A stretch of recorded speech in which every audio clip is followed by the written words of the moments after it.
Kaweruh jiwa. Jadi apa sih kaweruh jiwa itu? Meruhi awakipun piyambak. Di bahasa Jawa ini saya tidak tahu, yang tidak Jawa berapa malam ini. Ya semoga yang hadir TOEFL Jawanya minimal.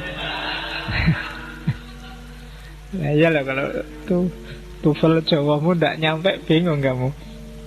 Jadi meruhi awakipun piyambak, mengetahui dirinya sendiri, itu namanya kawruh jiwa. Kalau orang, ini kan rentetannya kayak kemarin-kemarin sebenarnya arahnya. Kalau orang bisa memahami dirinya sendiri secara jujur, maka dia akan ngerti orang lain. Dan juga dia akan paham lingkungannya. Dan orang yang ngerti orang lain, ngerti dirinya sendiri, dan ngerti lingkungan sekitarnya, paham, orang yang bisa bahagia. Yang ndak akan bisa. Kayak tadi loh, kamu ngerti takeranmu 6 tadi, kamu baru bisa bahagia. Kalau enggak, kamu ndak akan bisa. Hidupmu itu butuhnya berapa, cukupnya berapa, sesuainya berapa, nyamannya berapa, kamu harus tahu. Kalau nggak tahu, ya nggak bisa dipenuhi. Jadi kawruh jiwa itu pahami dirimu. Dengan paham dirimu, kamu akan paham orang lain dan lingkunganmu. Dengan kamu ngerti dirimu kan, loh kayak digini ini tidak enak, berarti orang itu juga sedang merasakan tidak enak. Jadi dengan paham dirimu, kamu akan paham orang lain. Nanti kalau dilanjutkan kayak Ghazali kemarin, ya semakin kamu paham orang lain dan lingkunganmu, semakin kamu akan kenal Allah. Puncak pengetahuan. Dan di situ orang merasakan kebahagiaan sejati. Dan kebahagiaan yang sejati itu tidak tergantung waktu, tempat, keadaan. Boten gumantung papan, wekdal lan kawontenan. Kamu kondisimu seperti apapun, kapanpun, dimanapun, bisa merasakan bahagia. Misalnya kamu dapat nilai E, contohnya dapat nilai E itu kan bikin kamu galau luar biasa. Tapi kalau kamu ngerti sebab musababnya, hakikatnya, galaumu mungkin berkurang. Oh iya, ding, aku dapat E ya wajar saja. Wong dosennya ngomong apa aku ndak paham, dikasih soal ndak bisa jawab, tugas ndak nggarap, masuk juga jarang-jarang. Oh, berarti E itu masuk akal. Kamu kan nggak jadi galau. Ya kan? Oh iya, ding, berarti ya wajar dapat A. Jadi dalam kondisi apapun, kalau pengetahuanmu hadir, kebahagiaan juga bisa hadir. Maka ketahui dirimu, kawruh jiwa. Yaitu contoh fisiknya. Contoh batinnya ya banyak. Pahami gerak batinmu sendiri. Kalau kamu nggak bisa menangkap, ya kamu susah. Yang bikin kamu seneng itu apa sih? Ngaji ini yang bikin kamu nyaman apa? Masjidnya, kopinya, ya kan? Apalah, pilih salah satu yang bikin kamu nyaman.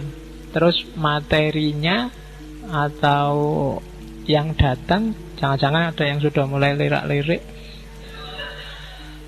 Nah, kawruh jiwa itu penting, makanya kamu sadari dulu dirimu. Kalau memang yang bikin kamu nyaman kopinya, nah kan enak. Sewaktu-waktu takmirnya nggak menyediain kopi, ya kamu bawa kopi sendiri. Ya kan gitu teorinya. Jadi kalau yang bikin nyaman materinya, ya misalnya kamu, wah ini materinya kok gitu terus, pinginnya materi ini, usul aja Pak, mau materi ini sekali-sekali ya. Nah itu biar kamu nyaman. Kenapa kamu bisa usul? Karena kamu ngerti yang kamu mau. Jadi itu kawruh jiwa namanya. Dengan itu kamu akan bisa bahagia. Kalau yang bikin nyaman kamu kopi, terus takmirnya nggak ngasih-ngasih kopi, dan kamu diem aja nggak bawa kopi, pasti ngaji ini bikin kamu nggak nyaman. Nggak bahagia kamu ngaji karena nggak ada kopinya. Jadi teori hidup itu semacam itu, katanya Surya Mentaram. Ketahui dirimu. Kawruh jiwa itu kalau pakai Sokrates ya kenali dirimu. Semakin kamu kenal dirimu, semakin kamu mungkin bahagia. Tapi semakin jauh pengenalanmu atas dirimu, semakin jauh juga dari kebahagiaan.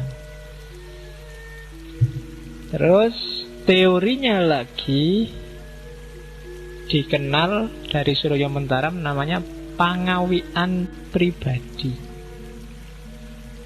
Jadi pangawian pribadi itu pelajaran tentang diri sendiri.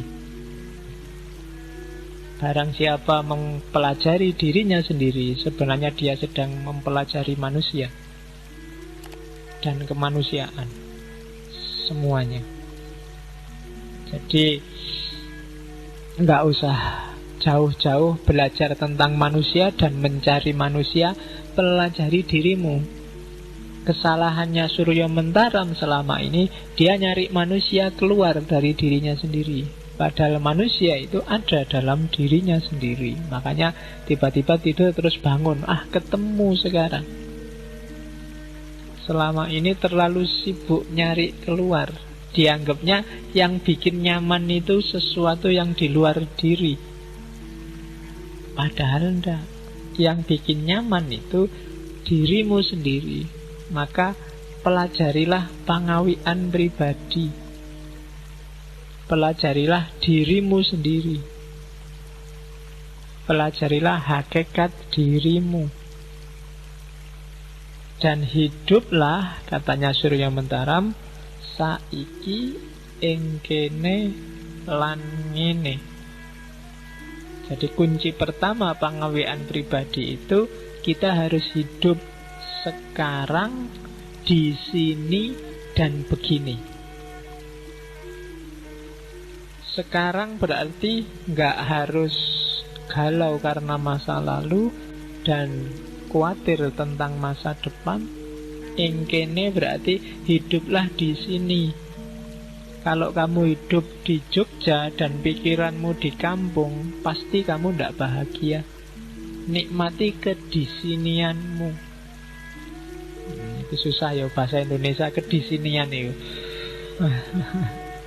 Ya. Pokoknya nikmati hidupmu sekarang di sini. Kadang-kadang kan kebolak-balik kita. Waktu di Jogja terbayang-bayang kampung halaman. Waktu mudik di kampung halaman pingin cepet-cepet neng Jogja. Kapan senengnya? Hiduplah di sini sebagai di sini, bukan hidup di sini sebagai di sana. Kalau di sana ya di sana, di sini ya di sini. Dan sekarang, ya kan? Bagi yang masih galau oleh masa lalu, tidak bisa move on, mesti nggak mungkin bahagia. Ya kan? Move on lah, nikmati masa kini. Ya apa ya? Ya Jogja sekarang banyak orang yang mengeluh Jogja sekarang tidak nyaman, tidak lagi berarti nyaman, berarti hotel sekarang di mana-mana hotel. Kan banyak yang mengeluh gitu kan, opo hotel kiri kanan hotel dan mall nggak kayak dulu lagi. Kritikmu ndak apa-apa, cuma kalau kamu merasa hanya yang kamu rindukan Jogja yang dulu, kamu nggak nyaman dengan Jogja yang sekarang, ya kamu ndak bahagia. Sambil kamu ngeritik, tetap kamu nikmati Jogja yang sekarang. Itu hidup saiki ning kene. Dan ngene itu begini, ngomong kondisi. Kondisinya seperti apapun diterima. Ya kan? Jangan sampai kamu benci lawannya menerima itu kan nggak terima. Nggak terima berarti kadang-kadang lahirnya nggak suka dan benci. Itu biasanya nggak bisa bahagia. Maka banyak teori bilang orang yang di hatinya ada kebencian nggak mungkin bahagia. Benci terhadap apapun. Kebencian berarti dia tidak menerima keadaan, nggak menerima sesuatu, nggak menerima seseorang. Ada yang dia inginkan tapi nggak terjadi. Itu berarti dia nggak setuju dengan kebeginiannya. Nah, dengan ngenenya nggak setuju. Harusnya ngaji itu ya pakai baju putih-putih, pakai kopiah putih. Ustadznya juga ya pakai serban apa-apa gimana. Misalnya Loh kan, jadi tiap kali kamu masuk ke sini kamu gelisah luar biasa. Janjane ya materi filsafat itu penting, tapi kok ngajinya kayak gitu ya ustadznya. Ya sudah, kamu nggak menerima kondisi kebeginian, kamu nggak akan bahagia. Kamu tertekan. Jadi terimalah kondisimu, bahagialah sesuai dengan keadaanmu. Punya kulit hitam, rambut keriting, punya gigi agak maju, tidak apa-apa, diterima aja. Nggak usah galau, wah kalau jelek nanti nggak dapat, jangan khawatir. Setiap makhluk ada pasangannya, katanya kan begitu.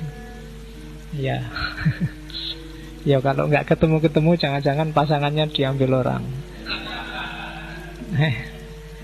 Jadi, dan seandainya begitu pun tidak apa-apa, diterima aja. Memang hidup ini begitu kamu nggak terima dengan kondisi apapun yang terjadi, ya yang nggak bahagia kamu sendiri. Kamu benci dengan apapun, yang kamu benci tetap seperti itu. Dan yang galau kamu.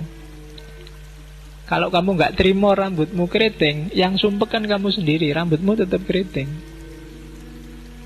Ya kan? Emangnya dengan kamu sumpek terus rambutmu tiba-tiba lurus, kan enggak? Ya tetap kayak gitu keriting.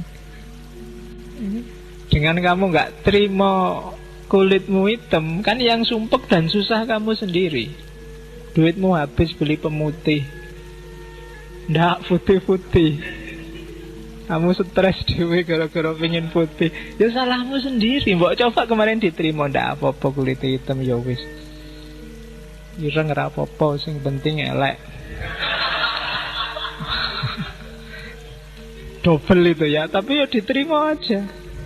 Iya, ndak masalah. Kalau kamu nggak terima ngene, wis pokoknya stres kamu. Diakui aja kalau kamu itu ndak pinter, ndak cakep, ndak. Tapi kamu nikmat, ya kan? Tapi kamu menerima dan bahagia dengan semua itu. Karena kebahagiaan ndak tergantung itu semua. Tergantung caramu tadi memahami diri, memanage, memenuhi kepentinganmu.